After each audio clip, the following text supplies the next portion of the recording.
This is a guy who has come from nothing, burned through it all, and he survived. This autopsy tells me more about how he lived than how he died. That switch goes on, and they were Sonny and Cher. As soon as the camera stopped rolling, Sonny went that way, Cher went that way.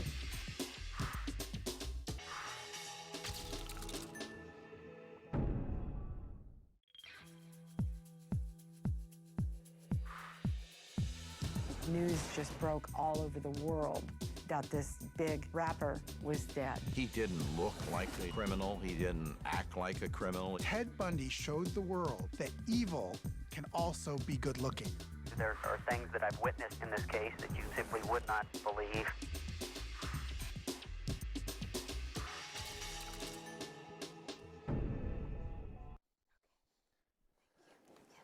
All right, let's hear it for reals.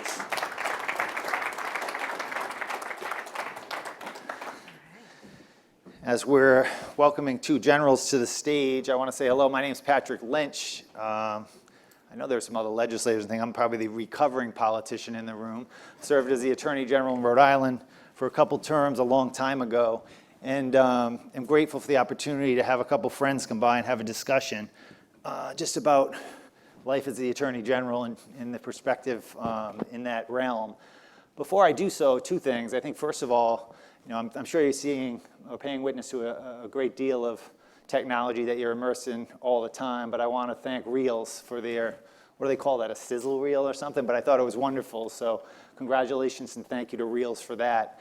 I will clarify, however, as we begin this, while questions are welcome, in fact, I'm told that if you're of the new school, you can text NECTA. In other states, my accent would have mangled that, but that actually works well. NECTA instead, NECTA, of course, and then 22333 to join and to ask questions via text. In the old school way, apparently there'll be a mic around the room as this goes forward. So thank you for allowing us to visit, and I want to move as quickly as possible so we have as much time as possible with these two generals. And if I may, maybe I can start just quick intro. I have the benefit of knowing both of them for quite a while now, and two remarkable individuals we have here. Start with, I guess, our visiting general, right? General Maura Healey, the Attorney General of Massachusetts. General Healey is in her second term, having been elected in 2014, re-elected overwhelmingly in 2018. A leader across the nation, and we're going to talk some more about different issues that she's been involved in and heading up on her own and with her colleagues across the nation. Came to the office after a stint at Peter, you might know, I know two of your sons go to Brown. I think it's called Harvard. She went to Harvard across, she went to Harvard across the way, got her JD in Northeastern. Was an assistant DA at Middlesex County, which has actually a long history with the AGs in Massachusetts, and then went to private practice. Firms all change over the years. I think I would have called it Hale and Dorr, but I think it's a longer name than that. Spent a good term at that distinguished firm. And then went over to the Attorney General's office.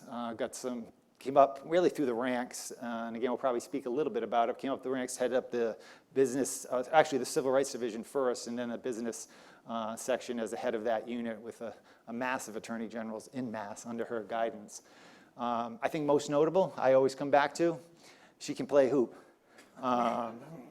She played basketball, the general played basketball for Harvard, and then actually went overseas and played in Austria for a couple of years professionally and still plays. I think if you go on, I don't twit or tweet, I must admit, but someone showed me Enes Kanter in her office the other day trying to learn how to spin a ball. She got it down, and the new center for the Celtics was terrible, but hopefully he rebounds well. Peter Neroner. Peter Neroner is a first-term Attorney General, having never held office before. He decided to run after finishing a long term as the U.S. Attorney for the state of Rhode Island. His background is a double eagle, Boston College. Then he went to work for Goodwin Procter. I'm getting all these Boston firms down. And then his wife's a doctor down here. He's a lifelong Rhode Islander just across the bay at the island we refer to as Jamestown, which would be west if you're out on the shores later tonight and have any sense of direction, I guess. Peter also will be out there sailing maybe just to get out of here later. But after serving in Goodwin Procter, he came down, and that's where we met. He joined the criminal division in the Attorney General's office in 1996, served in that capacity, in different capacities in the AG's office until 2002 when he went over, left the office as I was becoming the Attorney General. I haven't gotten over that yet. I still take it personally. But he then was an AUSA, then the U.S. Attorney until, what was it, Jeff Sessions invited him to leave. But that's a separate issue. On very short notice. Yeah, on very short notice. But you couldn't find two better public servants and better people. And so when given the opportunity, I want to thank John Suttich especially. I know we've coordinated, but all the folks here, obviously Cox Communications too, and friends at Comcast. I know I saw David Cohen, but you've all been here and coming. And I know over the years, having had the good fortune of coming, although usually to happy hour after this, I know it's a great gathering of different folks, but I know it's a little turn this way to hear from other people serving. And so this is hopefully the first of other years we'll get attorneys general. You couldn't start with two better ones. So as we begin, and again, we'll probably get some questions, and I have some up my sleeve, I guess. Why don't we start, General Healy, with you? Maybe just give us a little background about your perspective coming into office and how you're seeing things, not only in your state, but maybe nationally. Yeah, great. Well, I thank you for the invitation to be here. It's always great to be with you. And Peter and I have a terrific group of colleagues, and I'm so glad Jeff Sessions' loss was definitely our gain in the AG ranks. And I want to thank NECTA for inviting us down. Yeah, I mean, in this room, I'll give you a little bit of perspective and certainly look forward to the conversation we're going to have. You know, first of all, I never thought I'd run for office. I never fancied myself a politician, never dreamed to be one. I was somebody who thought eventually I had to grow up and do something after basketball. I thought about being a lawyer for a long time. I wanted to be an advocate. And so, you know, my path led me from law school to clerkship to 9 years at WilmerHale, where primarily I was a business litigator representing companies and officers and directors and the like. And I really loved it, learned a lot, but ultimately sort of did this 180 and found my calling in the Attorney General's office, had a chance to lead the Civil Rights Division, and joined back in 2007, 2008 at what became sort of the start of the subprime lending crisis. And our office, along with a lot of other offices, did a lot of work. I was heavily involved with that as well, and saw sort of the power of an Attorney General's office and the power to have an impact on people's lives. And so, you know, you stick around a place long enough, I guess, and I ended up assuming more levels of responsibility. So back in 2013, I was running about half of the office. We have about 600 people there.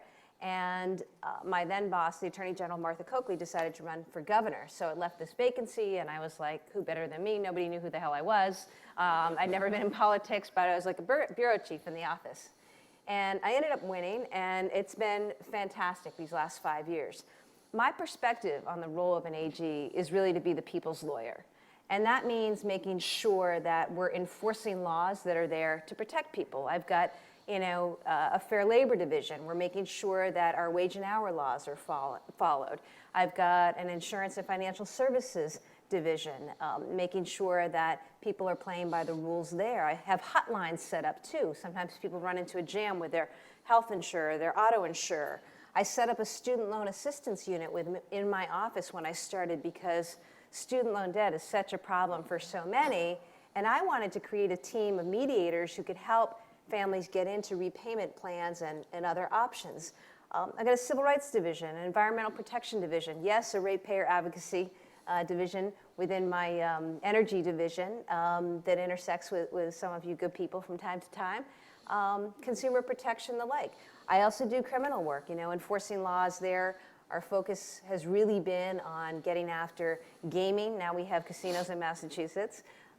Human trafficking, both sex and labor trafficking, and also the trafficking of heroin and fentanyl as well, among other issues, financial fraud and the like. It's a big office. You're covering everything from, Medicaid fraud to utility rates to consumer protection, everything in between. But I love the job, and I really try to treat it in the way I sort of was trained as a lawyer. We're a service provider, right? It just so happens that my clients are the people of the Commonwealth.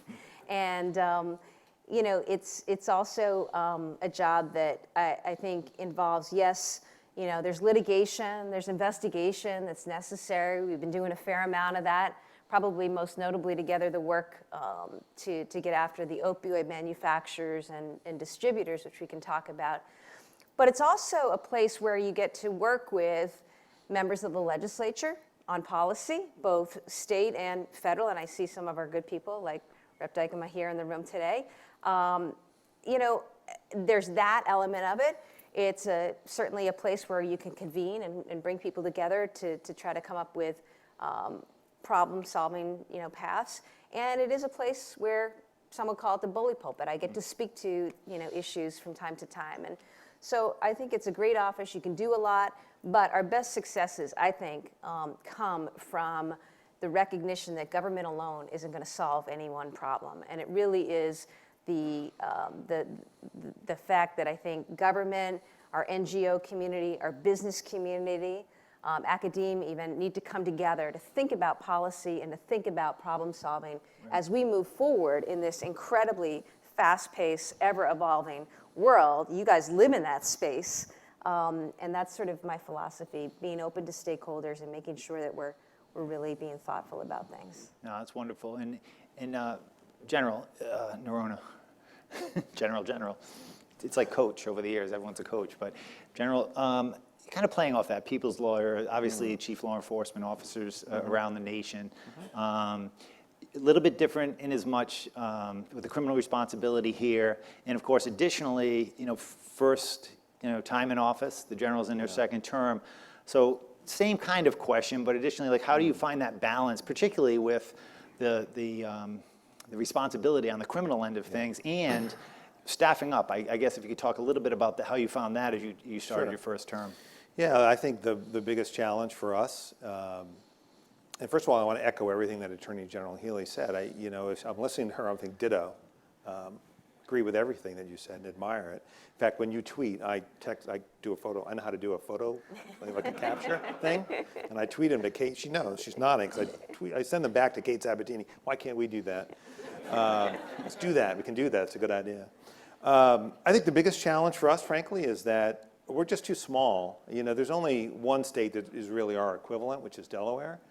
We have about 100 attorneys. Delaware has 200 to do the exact same mission. So we have all of the criminal jurisdiction and all of the civil and regulatory jurisdiction that Attorney General Healy has. We only have 100 lawyers to do it, 70 of which are doing the DA's work effectively all the time. So we have 30 people to do the rest of it. And I would say one of my frustrations is the inability. Well, first of all, there's not a lot, when I took office, there was not a lot of muscle memory around the civil work. It's kind of running on autopilot. It was mostly defensive. So meaning by that I mean defending the state if the state got sued. Very little about going on offense, whether it be around consumer issues or environmental issues and that kind of thing. So really had to kind of pivot to a different way of thinking, Attorney General Lynch, but also, what I don't like about the way we're structured is we have to rely on outside counsel in a way that you don't, Attorney General Healy, and I really don't like that model. So we have to hire outside counsel on a contingency fee basis to bring some of our most critical cases. That's not a model that I like, but it's a model that I have to make peace with to do some of the work. Opioids being one example. I have a climate change lawsuit that's pending. It's another example. I'd much rather do those cases in-house. I still have control over them, but I can't put my own staffers on it in a way that I think is not best for the mission. So if I could change one thing, that would be it. Last thing, in terms of the transition, everyone serves at the pleasure of the Attorney General.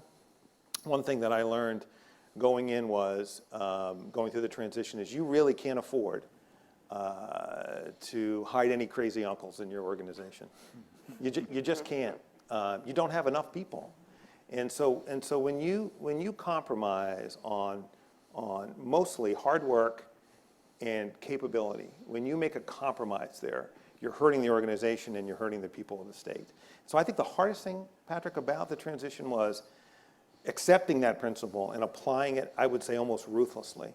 And knowing you're going to pay a price for that sometimes because of some of those decisions, But you get through it, and then the staff knows they're your team going forward, and you empower them, and I like to think we're doing some good work for the people of the state. General Healy, coming back, although different points of your career I'd like to touch upon. I did see my bishop of Rhode Island out there, and I know you were the lead voice in DOMA back when you came up in the civil rights. Him walking around. I was just behind a dumpster We don't want to start an argument, though, but and there was a I just priest thought of the that issue. came out of nowhere. Is that who? Yeah. Yeah, well, he's not a guest here, he's just down the hall, but we're gonna, but anyway. Like, I, for one, I haven't been to confession I, for in one, a couldn't while. I, for one, couldn't resist. I think they tried to cast us both out of the church during that time. But more to your opening point of your experience, even prior to being the AG in the business section. Forgive me if I'm not titling that, but I think a lot of times, when we're speaking to different folks in the business community, that especially around technology, how do you enter and why do you enter as attorney generals into kind of an innovative field? And how do you strike a balance between that innovation occurring and then over-regulating it or litigating on it? You're too slow to respond, stay out of the way. And I know you've both had different responses, but maybe you could use your office's guidance, and national cases too if you'd like, but I know that business section that you came through and you've made even stronger. How do you bring that across to the business community about how you want it to operate? So I think I think it can't be limited to one division or bureau. It's got to be an ethos that pervades the office. And I think we've really tried to do that. Look, my job fundamentally is to try to problem solve. And you've got a lot of competing interests and a lot of competing stakeholders. And I think when it comes to an agency like ours, where we do have both a litigation enforcement role, whether it's to enforce antitrust laws or anti-competitive laws or consumer laws, or a regulatory role where we may put forward or support policy positions, the first thing is to recognize that you are not going to organically have all the answers. Your team isn't. And I think our job is to get as educated as possible. So I made a point when I started of doing a lot of roundtables with CEOs and business leaders. And I broke it down by industry in my state because, and more importantly, I was there, but my team were there as well, so that we could develop and start to build a facility and an understanding around issues and what business and industry was facing. And I think it's only, that first has to happen. Recognize that you don't have all the answers, and you probably don't have good answers if you're in government. You may have principles. The challenge, I think, with business now is that, things are evolving so quickly, so how do you maintain certain principles without being too heavy out of the gate, or doing things that are actually unhelpful? And, I think that requires a lot of communication. DraftKings. So, for example, DraftKings was a company that came to town a few years ago in Massachusetts, and there's a lot of tech going on in that space. A lot of people were interested in working there. It was exciting for many in the state, but it also was this company that was going to facilitate people's ability to spend or lose a lot of money. And I say that as a sports fan. So it was like, what are we going to do here to deal with some laws that are on the books that might actually ban this kind of thing, but maybe not? We're trying to figure it out. So we just took the approach that rather than investigate, rather than file suits, we actually engaged directly with the company, and we did a fair amount of work and ultimately came up with some regulations under our consumer protection law that were meant to address some of the concerns that we had. For example, I didn't want to see high school or college kids losing money on DraftKings or spending boatloads of money on DraftKings. And so I think that was an example where we brought different people together, including industry, came up with something. And I think the fact that there was buy-in and substantive weighing in at the outset ultimately led to a better result, because people have the buy-in, they understand the rules of the road, which I think is what business wants. They want to understand the rules of the road. They can follow them if you don't change them up midstream.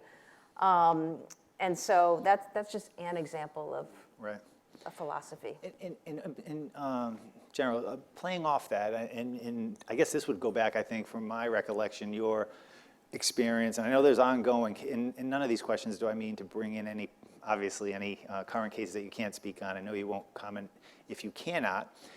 For example, on this one, I think of your I think it was record-setting case against Google when you were the U.S. attorney, $500 million settlement, I believe, back in '08 or whenever that was. Speak about kind of that experience, maybe a little insights into that case, but also how you have found kind of dealing with business as you've settled in, both on a local basis and on a national basis as well. Yeah, I guess I'll take the last part first. You know, the office doesn't have at the moment, or didn't have when I took office, any real muscle memory when it came to certain areas. So we weren't doing any environmental enforcement at all. There were companies operating in Rhode Island that the same kind of plan, if it had been in Massachusetts or California, and they are in Massachusetts, and they are in California, had certain pollution control systems that they just didn't bother to put in Rhode Island. It wasn't that they had a permit that wasn't good enough, they just didn't have a permit at all. Wage theft, we weren't doing any wage theft at all. We weren't doing any, none, zero. And so, you know, we had to rethink how we're gonna do some of this civil work. And when I talk about it, because for some people in Rhode Island, it's like, you do that, we do that, this exists. You know, the point I make is it's not just about making sure that kids can grow up in the Allens Avenue area of Providence, the way my kids grew up in Jamestown, breathing clean air that doesn't smell like rotten eggs every day. It's not just, you know, for workers who deserve to get the wages that they've earned.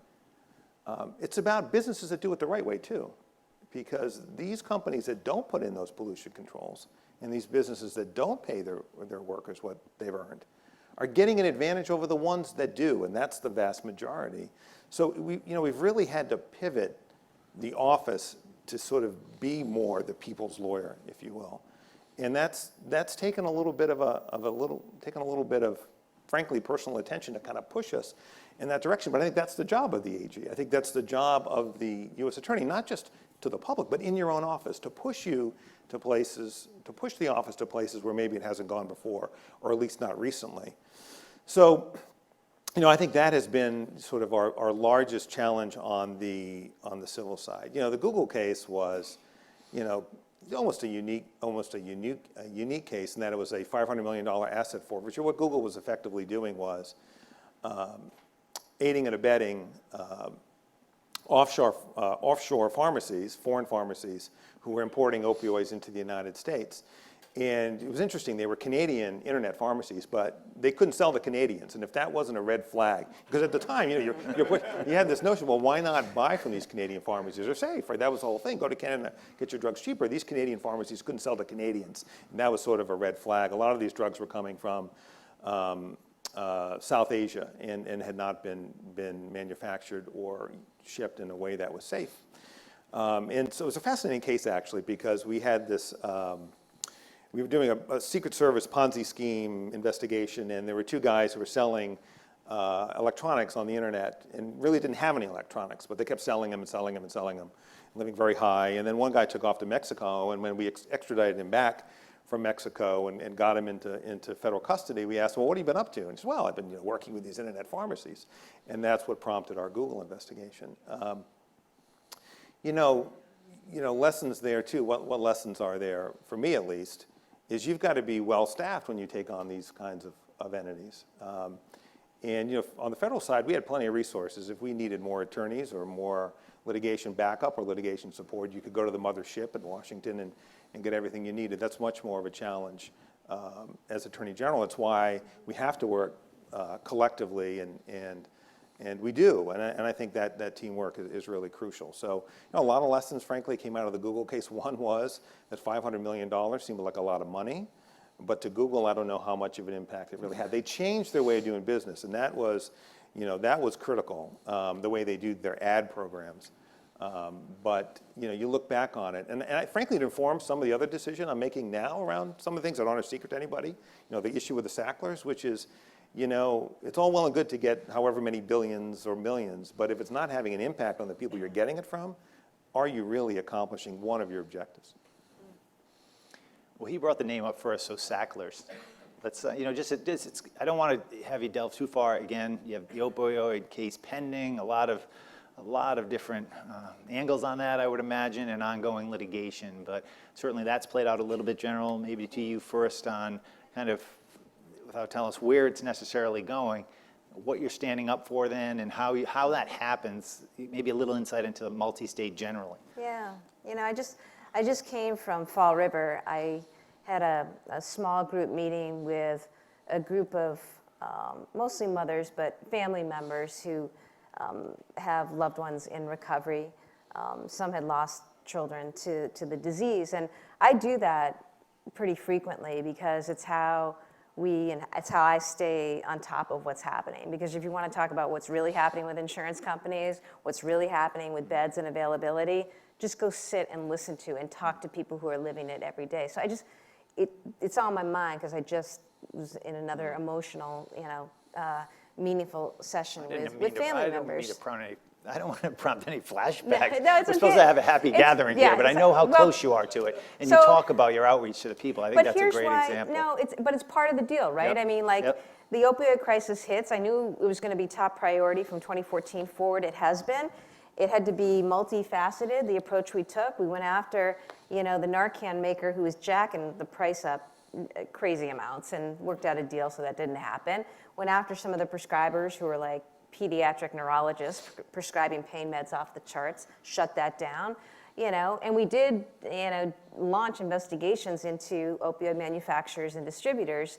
Our probably most prominent suit is against Purdue and the Sackler family because they were board members and executives during this time. I've never seen a closely held corporation more closely held and directly controlled than this one. And as I say, I used to be on the other side representing entities, including Big Pharma, and I never seen a case of corporate greed like the likes we've seen with this matter. So we sued. We were the first state to name the Sacklers. I thought it was important to name names here because here's what happened. Back in 2007, Purdue was subject to investigation by states and the U.S. Department of Justice. It was a criminal investigation. They ended up paying a $600 million fine, and a couple of executives were served up, pled guilty, received severance, walked away.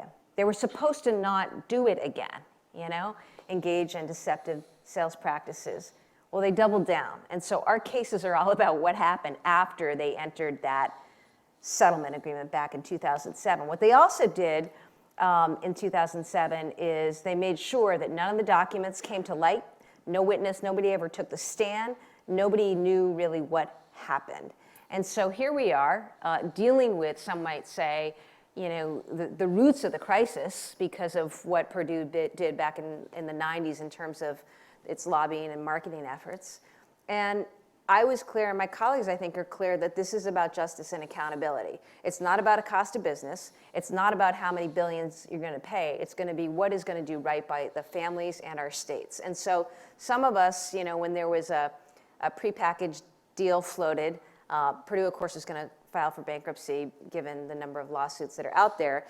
We knew that was coming, but they tried to do this last-minute deal to tie everything up globally and resolve things. And many of us just said, no, we're not going for it because we're not going to let happen what happened before. And, this story does need to be told. There needs to be more accountability. And, I think that we can exercise the appropriate, I would like to think, level of discretion. If you're going to tag a corporate actor for something, there are different ways to do it. I think changing practices is really important. That's always baked into our resolutions. But it can't just be a cost of doing business. And to me, in Massachusetts, where we spent in 2017 alone, the Taxpayers Foundation estimated that the opioid crisis cost Massachusetts $15 billion 1 year alone, okay? So from that prepackaged deal, we were going to get something like $50 million a year. Our state legislature sent $1 billion last year for opioid treatment in the state. Some things aren't worth sacrificing in terms of principle. It's pennies on the dollar. So you have to think about what your objectives are and what you're going to get actually at the end of the day. But it's been interesting because some states are in a different position, and I think it ultimately is up to the discretion of each AG and how they're seeing things. Yeah, General, I don't know how you found it. And again, I know opioids is pending, but that experience, maybe just the multi-state experience, particularly a smaller state with all the responsibilities and the small staff, how have you kind of found that? Maybe a couple comments on the opioids if you can. Yeah, look, getting back to Google for a minute, if you could read the tea leaves, the things that Google was importing, not directly, but through these aiding and abetting these online pharmacies, were opioids. This is in 2010, 2011. So this is the beginning of this, right? Why are people going online to buy these? They can't get them from their prescribers, even the prescribers that are willing to give them to them. So tea leaves there to read. For me, I did a little different calculus when I was sizing up what the Sacklers were proposing. I took the dollar amount and I divided it by the number of deaths. And it came out to about $16 a death. And that's not a lot of money for somebody's life. And look, to me, if you want to negotiate with me, you need to be upfront. You can't hide the ball. You can't hide what you're worth. And so that's why, and I've stated this publicly, and I'd say it again, and I'll keep saying it. If you want to come down and talk about a resolution, fine, but you've got to be upfront about who you are and what you've done and what you have. If you're not willing to do that, then I'm not interested in talking to you. I'd rather be dragged into bankruptcy than walk in there under my own power and then fight it out in there. So, there are, and I don't view myself, frankly, as, I'm the people's lawyer, but I don't view myself as anti-business, because I think most business gets it right. But I couldn't agree more with Attorney General Healy that this is a company that warrants that kind of skepticism, given their past conduct. Let's turn a little bit and talk. I know we have some legislators here from various states, including your own. And so let's talk a little bit about the relationship maybe with the governors in your state, how you find it, whether in different matters and or departments, and relationship with the legislature. You've referenced, General, maybe to you first. You've already spoken a little bit about it, but I know DraftKings ended up with some sort of legislative discussion and resolution, as I recall, in addition to everything else you were doing from a national basis. So how do you go about dealing with those parts of it on a policy front, departments with the governor, and then promoting perhaps your own legislation through colleagues and friends that are serving? Yeah, I mean, so I think about today as an example, and to the legislators in the room, especially those from Massachusetts, thank you for your partnership and everything that you do. I'll take this opportunity to remind you that we are a revenue generator for the state. So for every dollar spent on my office, I got a budget of about $50 million a year. I'm bringing back between $17 and $72 for the state of Massachusetts. So we actually generate a lot for the state. But this morning I was down in New Bedford. I was meeting with New Bedford Mayor. Went over, visited a site. One of the cool things we get to do in an AG's office, we get to work with cities and towns, look at their abandoned property, get in touch with whoever has left it abandoned, see if they will willingly clean it up. If not, we get to put them into receivership, and we've got some funds to use, and those properties get rehabbed. Today, I was visiting one that's going to be turned a beautiful old building right on the water that was completely dilapidated, that's now going to make space for 20 veterans to live in. And that's the cool kind of stuff that I get to do in partnership with my municipal colleagues. I think about, I'll be speaking tomorrow with the governor. He imposed in the wake of this public health epidemic of vaping, a ban on vaping. Some of you might have read about that. Some of you. I read about it. Yeah. So when that happens, the Attorney General's job is to be prepared to defend whatever act the executive takes. So that, I think we got notice of that in the afternoon at 2 or 3 and knew we'd be in court the next morning. So then our team of lawyers had to get together to defend the law. I'll be on the phone with him now as an example, just talking through, what happens if the court rules against us? What do you need to consider or do with your Department of Public Health? That's a lot of dialogue that goes on, I'll be with you next week, won't I? Testifying with bees. I've got a legislation, this is seriously an important issue because our whole ecosystem relies on bees, just so you know. There are some things that I just care a lot about, that I've been out there on with our legislature, whether it's the opioid fund or human trafficking, gun violence and safety, these sorts of things. And so, I don't, as an AG, I have to say, I don't file a lot of legislation. I kind of pick and choose my spots. I probably only file 2 or 3 pieces of legislation each year. I think my job is more to help support legislators think through some of the legal issues, potential constitutional challenges, or where my team as substantive policy matters can add some value. We'll work in partnership. Right. General Norona, actually, I know recently, what was in the press, so I'll ask about it, I guess, but I think it was one of the examples that General Healy was just referring to, if I'm not mistaken, where an issue, I don't read the Providence Journal as much as I used to, but it was an issue about the control of a decision by the governor and or the legislature trying to, the question of whether or not the Attorney General would be lured in. Similar in some ways to the General's referring to a phone calls she would get. And you indicated that it's not appropriate at this moment, but doesn't preclude you from entering. So on those types of issues, talk a little bit about the relationship, the decision-making process. And I know you pointed to Kate already. It was a great example of the policy kind of end of it. How do you deal with those things in the midst of everything else you have going on? Yeah, look, I think there are a couple of challenges. Let me start with something that doesn't really respond to your question, but when I think about the legislature, the critical challenge is this one. We have to defend state agencies, but there are some state agencies, when they do certain things, I don't want to defend them, right? It's like, I don't want to defend that conduct. That's terrible conduct. Well, I don't want to do that. I'd much rather be suing them rather than defending them. And I haven't quite figured that one out yet. Still working through that one. But, you know, there was an issue that came up this morning, and I asked, you know, this conduct is alleged to be unconstitutional. Well, is it? And if it is, you know, what's our role? I mean, am I going into court to defend something that the agency's done that we think is unconstitutional? But we have to ask ourselves that question. So I struggle with that one. To your question about the marijuana regulations, this is a situation where the governor and the legislature is in a dispute over who's going to regulate new dispensaries. The governor thinks that her Department of Health should write those regulations. The legislature has taken that mission, or took that mission on to themselves. There's some indication they may reverse that after the first of the year, but the governor sued the legislature. Because it's a constitutional issue, it's a separation powers issue, you know, we'll eventually weigh in, but the first question was, would you represent either party? You know, would you represent the governor? Would you represent the legislature? And we said, oh, we're not going to represent either one, because I expect at some point, if this thing isn't worked out, that we will take a position. So yeah, it gets a little complicated. You know, I agree with Attorney General Healy. You know, the legislature part of it is a totally new piece to me. It's something unlike anything I've ever done.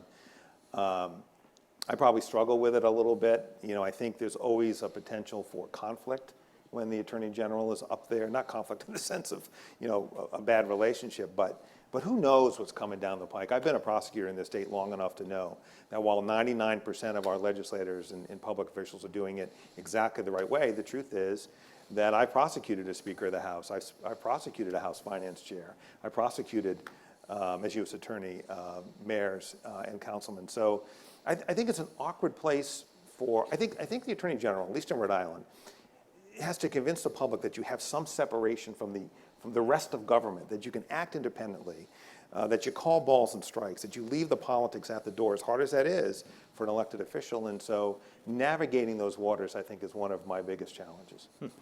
I don't know if other folks have questions. Please let me know if you do. And these hot lights in front, I do have other questions we can continue, but we probably have about 10 minutes left or a little less. So with I will keep going.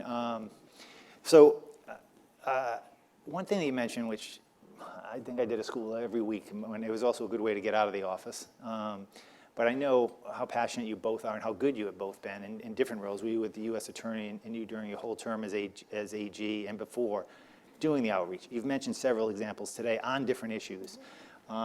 Folks that are here in the corporate community, I know the public servants that are here agree as well, but the joining with the corporate community on outreach to schools especially with technology issues and others is a great tool. So I want to praise you both for doing it, and maybe you can give a little bit of feel for how you like it, or is it a drag, or do you enjoy doing it, and how are the kids responding particularly, although I know you hit different age groups. Yeah, I love being out. I mean, I think it's energizing. It also is inspiring, and it reminds you of why you do the work. And I've been out in corporate spaces a lot too. One of the things I really love is doing town halls. I've done a lot of town halls at companies. It's great. I usually go in, spend some time with the CEO for a little bit, and the senior leadership team, hear sort of what's on their mind, what are the things that they're focused on and concerned about, and it's really helpful. And then you go out into a room in a theater, and you've got a bunch of people who live in Massachusetts, you know, they may happen to work for Fidelity or Wayfair or John Hancock, but they're my constituents too. And so I really like those opportunities. I've also really liked the opportunity to partner with business. You know, one of the things I recognize is, for example, Massachusetts didn't have a statewide substance use disorder curricula K through 12 evidence-based. So I reached out to Chris Herron from Fall River, who helped me map this out, and together we reached out to GE. And they funded the program, and it's available for free now to every public middle school in the state.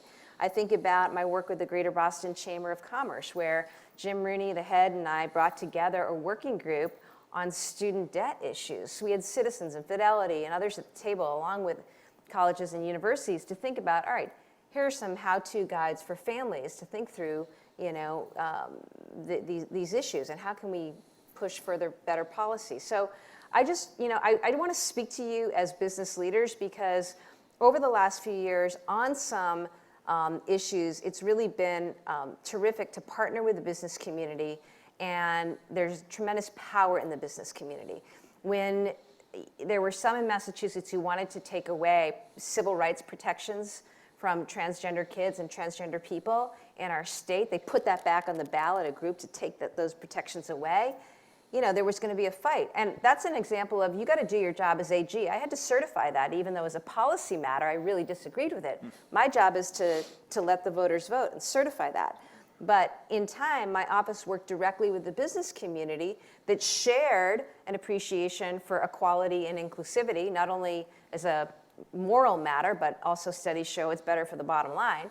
And we teamed up. And actually, I think it was a lot of work together through the business community that ultimately helped show decision makers that this was the right course to take to defeat this. So I just want to put a plug in for you guys, because I think there's tremendous power and possibility when we team up on matters. Yeah, in General Warner, you two have been outstanding. I mean, going back certainly when you were U.S. Attorney as well, doing outreach to kids or at every level, elderly, obviously informing them of scams and things. That's a big thing you both see and your colleagues see nationally. So have you, I know you've kept it up, but how do you do that? How do you find the time for it, and how do you think that's going?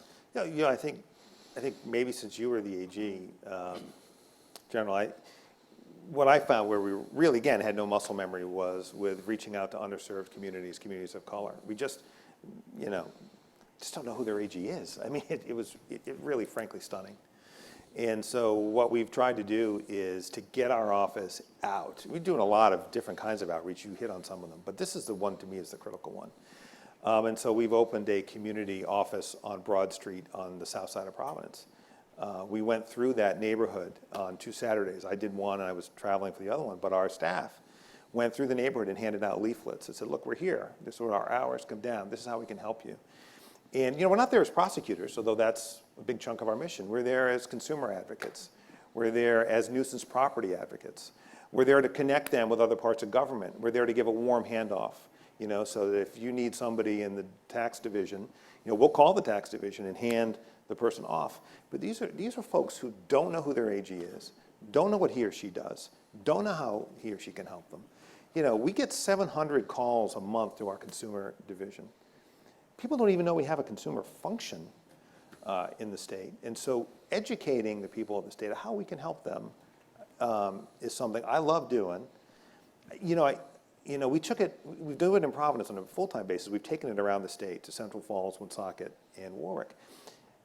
You know, and this is going to sound like a very small thing, but I love this work. So first guy that comes in our very first town hall open house thing, it was just a group of us from the office sitting around a table, and a person will come in, sign up, and walk into the room. And I'm sitting there, and my criminal chief, my former first assistant U.S. attorney is in there, a couple people from consumers.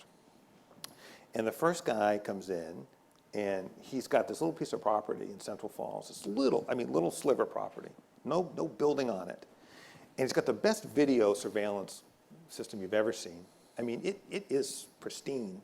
And what it shows is all these guys coming in and dumping their landscaping debris on his little piece. I mean, this is this guy's piece of the American dream, and he's got people dumping leaves and trash on it every single weekend, it seems. And he doesn't know what to do about it. and you can't get any relief from the local police department. So, this is not technically a legal question for us. So me and my former first assistant, current criminal chief, kicked around and said, look, get out of the hardware store, get yourself a no trespassing sign, and stick it on your property. Now you got the video surveillance, you know exactly who it is. Now you got somebody who's committed a no trespassing, and you can go down to the Central Falls Police and get some relief. But that's a really small case, right? But it really helped this guy, and he walked out happy. The next person came in, I'm only going to tell you 2 stories, I won't do it all afternoon. The next person came in as a woman. She owed $871 to the city of Providence for not paying her car taxes. And she never lived in the city of Providence, had never lived there, but couldn't prove it, couldn't convince the city of Providence she never lived there. And so we had somebody from consumers who said, look, we can run a credit report for you right now, right here, as we sit here. And let's see what it says. And it showed she'd never lived, based on her credit history, had never lived in the city of Providence. And armed with that, she got out from under that $871. To that woman, $871 might as well have been $1 million. I mean, that was a debt that she was not going to get out from under, that was going to keep food off her kid's table. And so I love that work. To me, it's helping Rhode Islanders $20 at a time. But these are real issues for people. And you're never going to hire a lawyer to get you $871. So I love the work. I will tell you this, for those of you who are getting married or remarried, choose a wedding photographer carefully, because I don't know about you, General, but we get more complaints about wedding photographers and not getting your videos. Yeah. So a word of caution there. I see we have time for one question. I think we're closing up shortly. So I'm going to turn to Chairman Kennedy, formerly Chairman Kennedy, now Speaker Pro Tem. Mr. Speaker. Thank you. I guess my question is this. With the sports betting in the state of Rhode Island, there has been talk that there may be a lawsuit filed in Rhode Island based on the fact that is it constitutional that we do have the sports betting that's taken place within the casino industry. Now, obviously, we've had a major impact with Massachusetts now going live with live casino action taking place. How do you plan to pursue that? Because I know, as you said earlier, you have some issues when it comes to having to deal with some of the state agencies, and now we have this to defend. Yeah, so we're defending that, actually. That is pending right now in the Superior Court, and we are defending that case. We did defend the state, the legislature on that one. I mean, that is, you look at those issues and you size them up, and my first question is, are we right on the law? And frankly, I think if I'm being candid, that is a question that took some research. I mean, that was not an obvious yes or a no. But we sized that one up and decided that in that instance we would defend the state. I mean, we did not have to do that, but we chose to do it there. I do think those are some of the hardest questions we face, frankly, that the legislature in its wisdom, and I mean that sincerely, the wisdom of the legislature, they are in many ways, the direct sort of representatives of the people, from all around the state, and have much closer contact to individuals than I do as a statewide office holder. So we want to defend the action of the legislature, whenever we can. There are sometimes those cases where I think we've talked about this, Patrick, where you're just not sure they got it right, or you're just not sure that that's the way things should be. But my goal is in those instances is to have a good dialogue with the legislature, so that if I am in a position where I don't agree with something they've done, that I let them know that, they don't read about it in the newspaper, and it is I show them the appropriate respect. General, just because we're in closing now, and I know this one we could go on for probably quite a while, which is the interaction, for trying to pick a kind term, for the attorney generals with the federal government. And in this instance, the Trump administration. Certainly it changes from time to time with your colleagues across time, depending on it. But there have been a number of suits filed against the administration in different ways. How do you determine how to get into that? How have you found that experience? Yeah, look, I mean, you guys know, like historically, there's always a little bit of a battle between the states and the feds and who's going to do what and territory, right? That's fine. That's the way it works. And hopefully, people aren't jerks about it. I think it's worked pretty well over time. But, the last couple of years have been a challenge. And I think, for me, what I've found my office having to do is to affirmatively stand up to protect Massachusetts residents, businesses, and the economy. What am I talking about? Well, when the Trump administration wanted to roll back all the stuff that happened under the EPA that actually created the ground for our growing $13 billion clean energy economy in Massachusetts. I know we're in a little bit of a competition with our good friends from Rhode Island. But I mean, the first there. Yeah, I know. But like that stuff is happening now, and all those jobs are happening now because policies were made and there was certain rulemaking. And so when they wanted to come in and just rip it up overnight without going through any necessary regulatory process, of course, those things are an affront to those of us who believe we should be doing everything we can to address climate crisis, but it also undermines our jobs and our clean energy economy. We've stood up for our 8,000 dreamers who are in the only state country they've ever called home. We've stood up to defend people's access to health care. When the president wanted to take away Medicaid funding, that's a big deal. We stood up to fight that because particularly in the midst of an opioid crisis, you don't need that happening. When they wanted to tinker with the census and change the way votes are counted, we had to take them to court to stop that. So we've had to be on the front lines to hold the line on basic principles, rule of law, and the like. I hope we get to a place where we can be back about sort of affirmative work and what we can be doing together in this country, because there is a hell of a lot more that unites us than divides us. But unfortunately, it's fallen along partisan lines, some of it. But I think we've had an important role to play. We've also had to step up and step in when the government's not doing their job. Betsy DeVos, I mean, she just got tagged by a federal court the other day, $100,000 because she let a shady for-profit institution back in to further find ways to disadvantage students. And like we had to take the DeVos administration to court just to get them to make good on discharges that they had already been ordered to make to students who were ripped off by predatory practices. So that's the kind of frustrating nonsense we've had to deal with, but I think it's fundamentally important. And I do think that more of us need to come together around some basics like facts, science, knowledge. You guys are in a data-driven, fact-driven, knowledge-driven space. I mean, I'll put the content creation aside and we can leave, but you know what I mean? And for us to power the world or want to power the world, particularly as other places are just eclipsing us, we need to put people in positions of leadership in state legislatures and certainly in Congress, and I'd submit at the White House next year, who are going to put people around them who believe in that and who will compete. And so I hope that's not too political a statement. I view that as sort of an imperative for our country in terms of our future. Here, here. Yeah, look, I agree with all that. I agree with all that. I agree with Closing all that. comment, you don't have to go. I agree with all that passion. I mean, I totally agree. I mean, my kids are too young to remember 1972, the Clean Air Act. I remember it came into being, it might have been 68, I think it's 72. But I remember, we're old enough, some of us out here, to remember what New York looked like in 1972. You went through New York with your windows closed in the middle of the summer because there was smog everywhere, right? So to me, we're fighting back all the time, many times led by other attorneys general that we're kind of joining the fight with.